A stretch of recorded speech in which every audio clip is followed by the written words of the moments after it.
podcast anak sastra. Wah, keren. Hari ini saya mengundang dua teman saya untuk membahas seputar kritik sastra. Hari ini saya mengundang Rias Lukman dan Fendi Rafai. Ya, Gimana teman-teman kabarnya? alhamdulillah baik. Aman. Gimana kabarnya Mas? Alhamdulillah. Masih baik. Nah, berhubungan kita hari ini membahas tentang kritik sastra. Saya ingin mungkin muncul beberapa pertanyaan. Mungkin bisa dijelaskan terlebih dahulu dari Mas Fendi.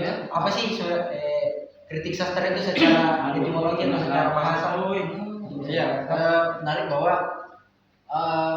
memahami kritik sastra itu dari bahasanya itu merupakan langkah yang awal untuk mendiskusi kita ya, bahwa kritik sastra secara etimologi, misalnya kan kita fokus ke kata nakdulnya, kata nakdu itu film ini kan kata nakoda yang kudu itu berarti mengkritik, itu secara umum ya.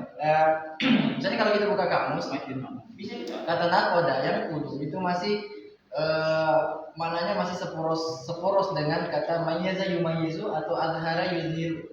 Artinya mayaza kan artinya membedakan. Kita akrab dengan istilah tamyiz. Dengan azharo yang maksudnya izhar. Misalnya kata kita jelaskan dalam contoh misalnya. Nakoda ad-darahima.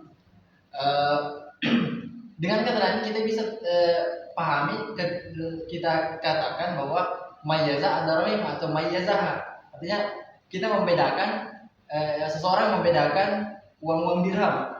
Nah, apa artinya? Yaitu nadhar fi hal ya'rifa jayidaha min radi'iha. Artinya misalnya kalau kita nakoda darahim berarti seseorang mampu membedakan uang dirham itu untuk mengetahui yang mana yang baik, yang mana yang buruk. Dalam konteks ini yang mana misalnya uang yang bisa dipakai untuk jual beli, yang mana misalnya uang yang laku dan yang tidak. Nah, itu kata mayaza. Misalnya kalau kita kata al-haro kan secara umum artinya menampilkan atau menerangkan. Nakoda masih seporos makna dengan al-haro. Jadi artinya al-haro ma bihi minal uyubi awil mahasin. Yaitu menampilkan atas sesuatu dari kelebihan-kelebihan atau kekurangan-kekurangannya. Nah, menampilkan dan membedakan dari sesuatu atas sisi baik atau sisi buruknya, kelebihan atau kekurangannya itu merujuk kembali ke kata nakoda. Makanya kata nakoda dalam bahasa Indonesia itu banyak diartikan, artinya misalnya bisa diartikan membedakan, bisa diartikan memilah dan memilih, bisa diartikan menampilkan dari sesuatu baik dan buruknya. Dalam secara umum kita bisa kumpulkan makna itu dengan kata kritik. Kritikan tentang analisa, tentang cross check. Dengan misalnya teks syair yang dianalisa, kita mampu mengetahui misalnya syair ini atau teks ini memiliki kelebihan di sisi balagonya, di sisi uslubnya, kemudian kekurangannya di sini dan di sini. Nah, itu secara bahasa.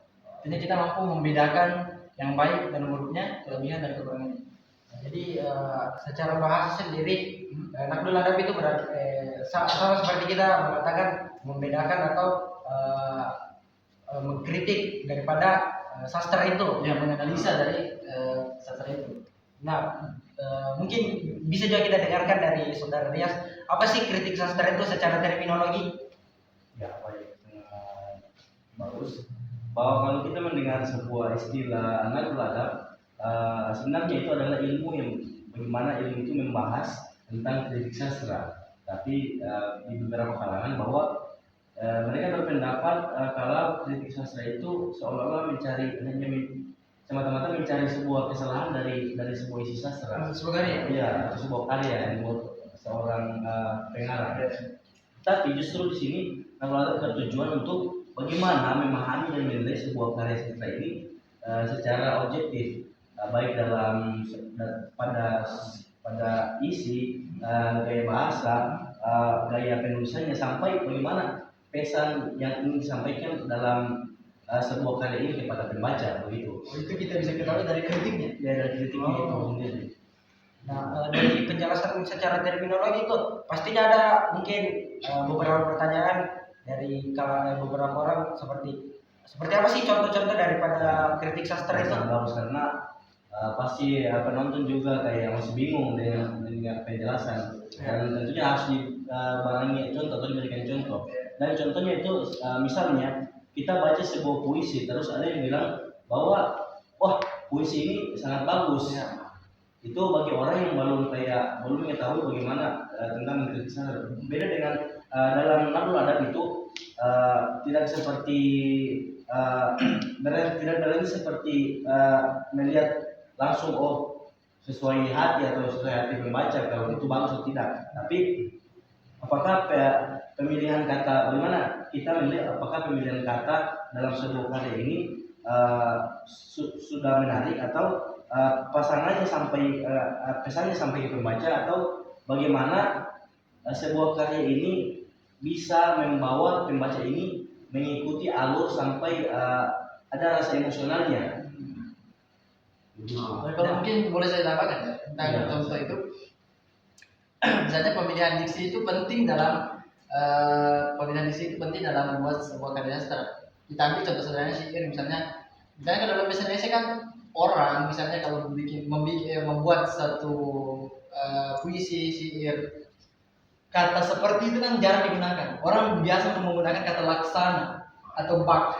Atau misalnya dalam syair Arab itu kata alhu cinta itu jarang menggunakan kata alhu sebenarnya. Itu sepanjang pembacaan saya itu menggunakan asyauq. Sebenarnya kata-kata dasarnya maknanya asyauq itu kerinduan. Artinya orang yang bercinta selalu memiliki kerinduan terhadap yang dicintainya. Di beberapa literatur yang berbeda, cinta orang yang dicinta itu tidak diartikan sebagai al-asyik atau al-muhib, tapi itu diterjemahkan dengan kata masghul. Apa artinya masghul secara umum? Itu kan orang sibuk. Berarti orang yang tercinta itu selalu disibukkan oleh pikiran-pikiran dan cinta yang itu masghul. Itu pemilihan diksi mungkin menjadi contoh yang bisa dipahami dari penjelasan definisi sebelumnya.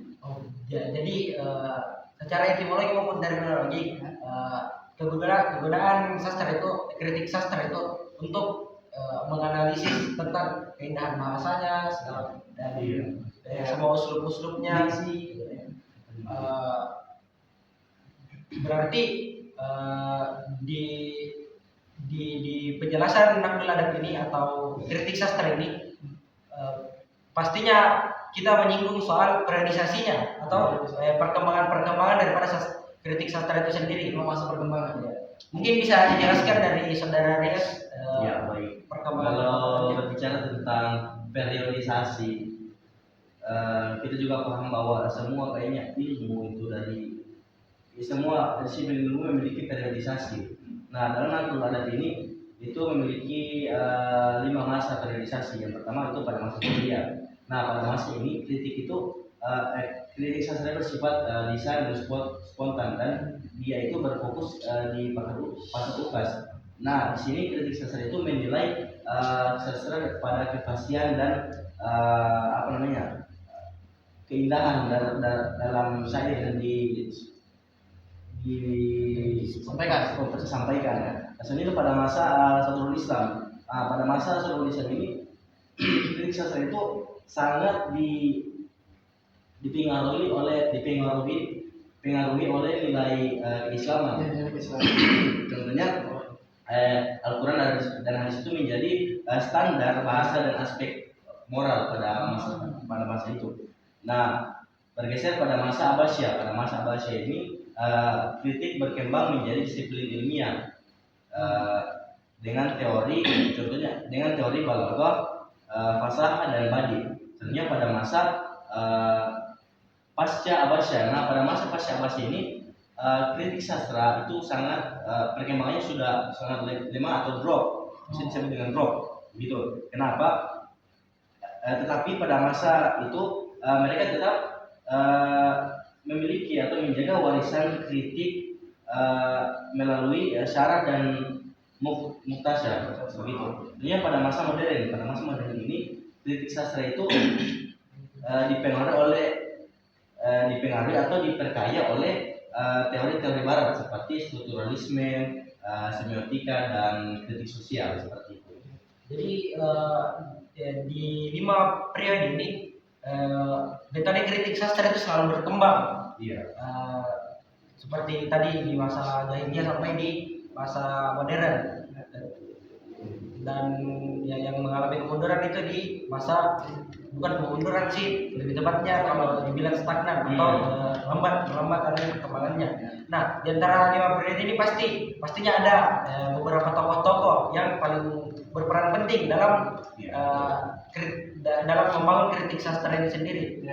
Mungkin bisa disebutkan ada Effendi atau bagaimana sih, apa saja sih, siapa saja sih tokoh-tokohnya dan bagaimana peran pentingnya dalam membangun kritik sastra.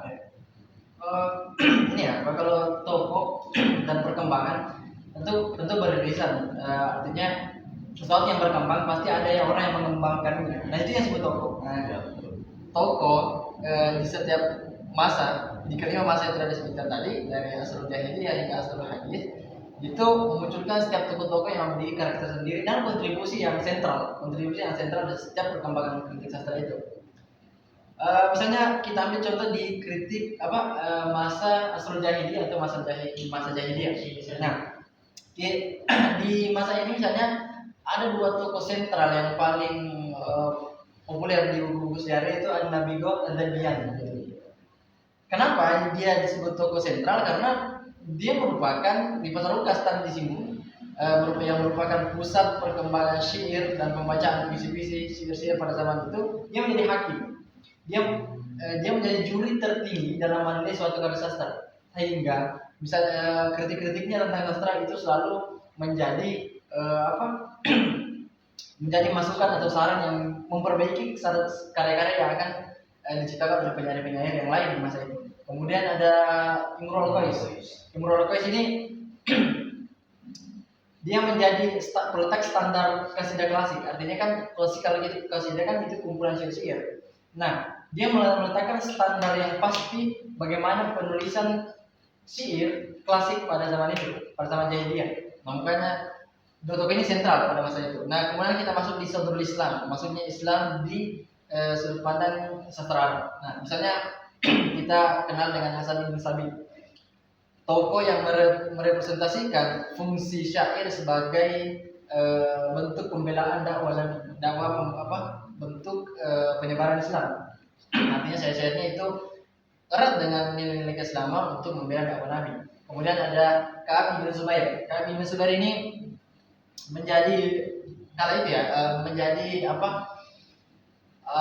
menjadi acuan dalam seseorang menulis sastra ketika ditinjau dari nilai estetikanya. Yang menarik adalah bahwa syair-syair yang diciptakan atau yang ditulis oleh Ka'ab bin Zubair ini syarat dengan nilai estetika yang indah, tapi tidak terlepas dengan nilai-nilai keislaman. Al-Qiyamah Islamiyah itu tidak terpisah, tidak menjadi 2 hal yang berbeda. Itu tetap digabungkan sehingga keestetikanya tetap menjadi nilai-nilai yang menjadi syiar syariat. Nah, ada misalnya kita masuk di era selanjutnya, atau masa selanjutnya Asrul Abbasiyah. Masa Abbasiyah ini termasuk masa yang semi modern, saya bilang, karena munculnya metode-metode kritik itu sudah ada di zaman ini. Masa Abbasiyah ini termasuk paling besar di perkembangan. Iya, memang dia menjadi masa perkembangan kritik sastra yang paling pesat di antara masa-masa yang lain. Itu ditandai dengan metode kritik yang bermunculan, artinya sudah berdasarkan teori, tidak asal-asalan. Dan karya-karya yang mutakhassis itu banyak yang muncul. Nah, tokoh yang menjadi sentral saya sebutkan di masa ini ada Abu Tamam dan Al-Mutanabbi. Al-Mutanabbi sudah sangat familiar di seseorang yang menjadi pembelajar sastra. Oke. Ia menjadi karya-karyanya sampai hari ini masih banyak diteliti dan dikaji oleh para kritikus. Yang keempat misalnya Asrul Intidat atau masa kemunduran. Tadi pasca Abbasiyah itu masa yang jumud fi tafkiri wa taqlid wal ittiba. Nah, dia stagnan dalam perkembangannya, namun tokoh-tokoh pada saat itu masih mampu mempertahankan kualitas sastranya. Artinya memang dia tidak berkembang, cuma dia tidak mundur juga. Dia stagnan aja. Dia stagnan dan artinya memang tidak ada inovasi. Cuma punya tokoh-tokoh yang berperan itu dia taklid dan tiba, artinya dia hanya mencontoh dan yang ada pada zaman dulunya, karya-karya sebelumnya. Nah, itu Al-Bushiri satu tokohnya dan Safiuddin Al-Hilli. Nah, misalnya kita lanjut ke masa modern, Surah Hadis. Ada tokoh yang sangat-sangat terkenal di kalangan para pelajar sastra itu Ahmad Syauqi dan Nizar Qobani. Ahmad Syauqi ini setelah mengalami masa kemunduran pada sastra, dia menjadi pelopor pergerakan sastra modern. Artinya dia menjadi pencetus kembali sastra ini harus berkembang lebih jauh. Nizar Qobani yang menjadi karya-karyanya itu selalu berkedatangan dengan masyarakat. Artinya nilai-nilai sastra atau nilai syair itu erat kaitannya dengan kehidupan sosial. Kemudian ketika kita berbicara dengan tokoh-tokoh tersebut, kita tidak bisa nafikan tentang tokoh-tokoh sebelumnya. Ada Al-Jahiz, tokoh Al-Jahiz, Qudama Ibn Ja'far, Abdul Qahir Al-Juzari yang paling kita kenal sebagai Sufi, dan Toha Hussein Ahmad Mahmud Al-Abbas, Ahmad Mahmud Al-Aqad. Dia menjadi founder. Tokoh-tokoh ini menjadi founder atau yang menulis dalam basis awal metodologi kritik sastra. Dengan kata lain, tokoh-tokoh ini adalah menjadi membentuk disiplin kritik disiplin ilmu kritik sastra itu sendiri. Tokoh-tokoh ini yang saya sebutkan dulunya adalah tokoh-tokoh yang sentral dalam perkembangan kritik sastra. Jadi dalam artian beberapa tokoh inilah yang membuat kritik sastra masih tetap eksis sampai sekarang. Ya, bahkan pada masa tadi yang dijelaskan pada masa pasca Abbasiyah itu yang sempat mengalami stagnansi, akan tetapi berkat adanya peran beberapa tokoh, jadi masih bisa eksistensi sampai sekarang. Mungkin untuk menjadi penutup diskusi dari teman-teman, mungkin ada final statement baik dari Kak atau mungkin saya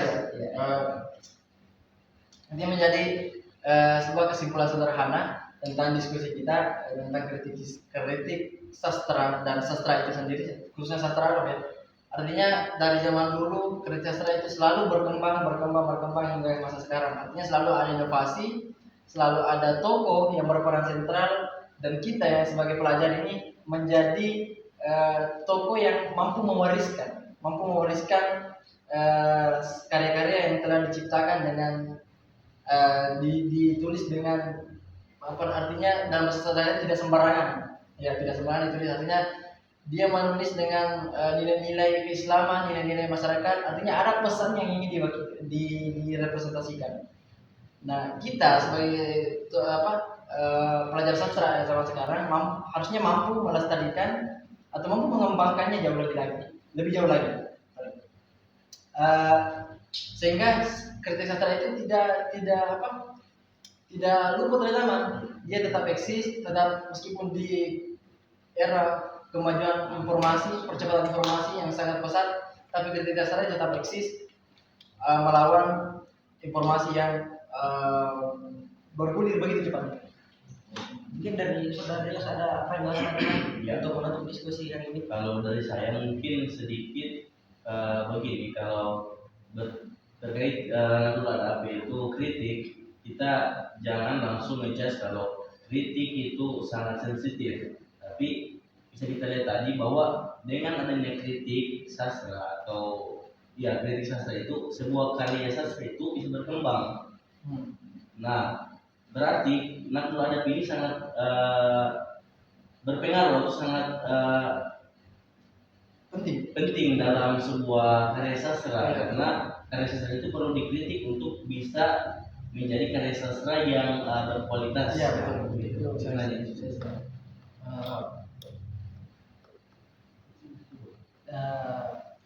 Berarti dari penjelasan kedua teman-teman saya ini yang